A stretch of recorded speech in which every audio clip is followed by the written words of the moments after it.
Olá pessoal, tudo bem? Tomara que estejam todos bem, todos se cuidando, porque a gente sabe que o momento é este, né?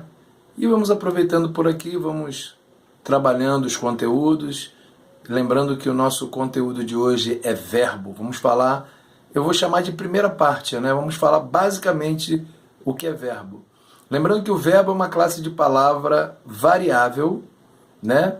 Ele tem suas flexões e o verbo expressa ação, expressa estado, expressa fenômeno, tudo aquilo que vocês aprenderam lá no ensino fundamental, ok? O verbo possui alguns elementos mórficos que são característicos dele. Lembrando que elementos mórficos, que alguns autores também chamam de morfema, é a menor partícula linguística de uma palavra, dentro do nosso contexto do verbo, né? Lembrando que o verbo possui radical, que é a base dele, né? Se você quiser saber qual é o radical de um verbo, basta você pegar ele no infinitivo e eliminar as duas últimas letras. O verbo possui a vogal temática, que determina a sua conjugação, né? Lembrando que a vogal temática é a vogal que vem imediatamente depois do radical.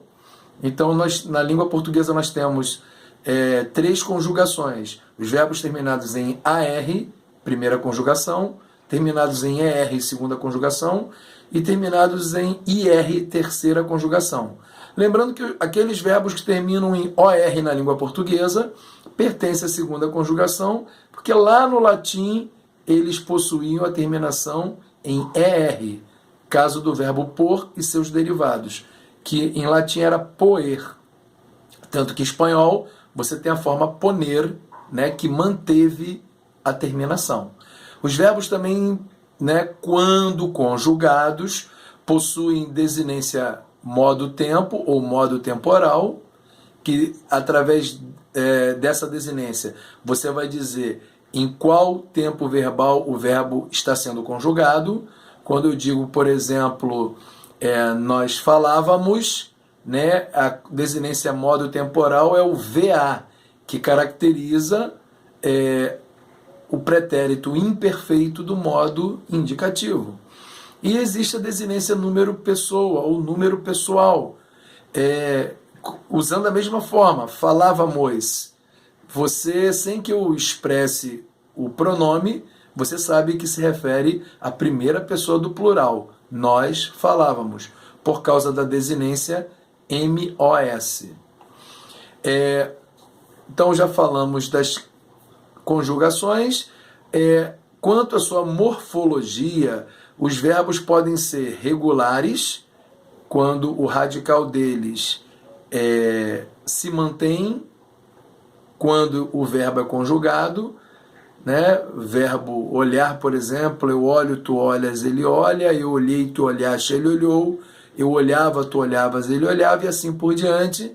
Então, o radical OLH se mantém. Temos os verbos irregulares, que são aqueles que o radical sofre mudança, sofre modificação. É o verbo fazer.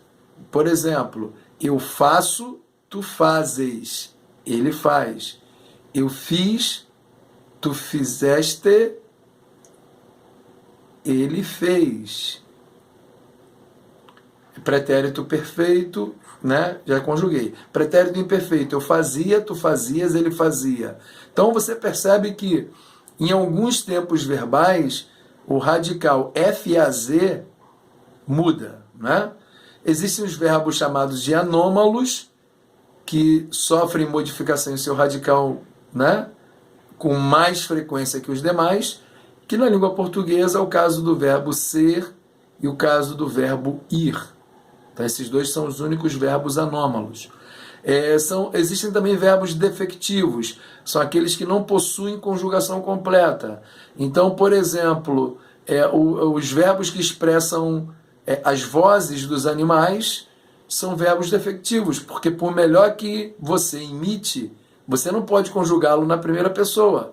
Por exemplo, latir.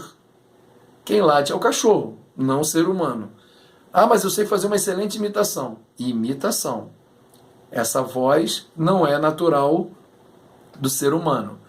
O verbo falir, por exemplo, na primeira pessoa do singular no presente, também não tem como conjugar. Então existem alguns verbos chamados defectivos.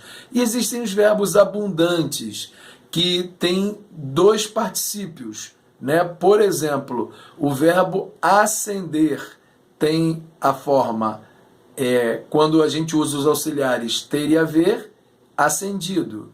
E com ser ou estar, aceso. E aí existem outros verbos da língua portuguesa. Nós temos os verbos, conforme eu falei antes, os verbos possuem flexões.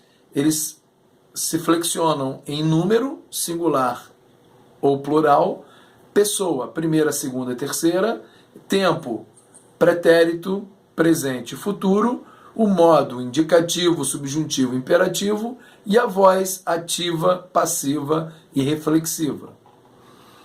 Então, por que essa situação de primeira, segunda e terceira pessoa? É aquele contexto do diálogo. A primeira pessoa é o emissor, que dá o início à comunicação, ao processo comunicativo. A segunda pessoa é o receptor. E a terceira pessoa é o referente, ou seja, de quem ou de que se fala. Os verbos têm, né, falando do modo indicativo, por exemplo, ele tem o tempo presente, que depois num outro vídeo, na outra videoaula eu dou detalhes. Ele tem o pretérito, que se subdivide em pretérito perfeito e pretérito imperfeito, e o pretérito mais que perfeito. Tem o futuro do presente e o futuro do pretérito. Isso falando do modo indicativo, que é o modo que expressa certeza. O modo subjuntivo, que expressa hipótese, desejo, dúvida, ele tem o presente, que geralmente a gente usa a conjunção que para conjugá-lo, que eu estude, que tu estudes, que ele estude.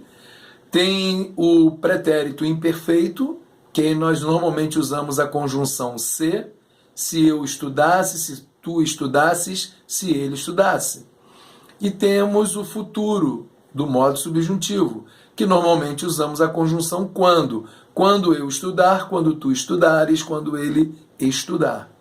Temos também o modo imperativo, que expressa a ordem, pedido, conselho, né? Possui duas formas, que é a forma afirmativa e a forma negativa.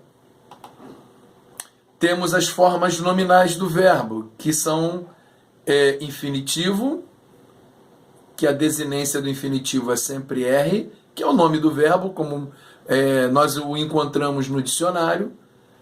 Estudar. Temos o gerúndio, cuja desinência é NDO, estudando. E temos o particípio, que você pode encontrar dois tipos de desinências.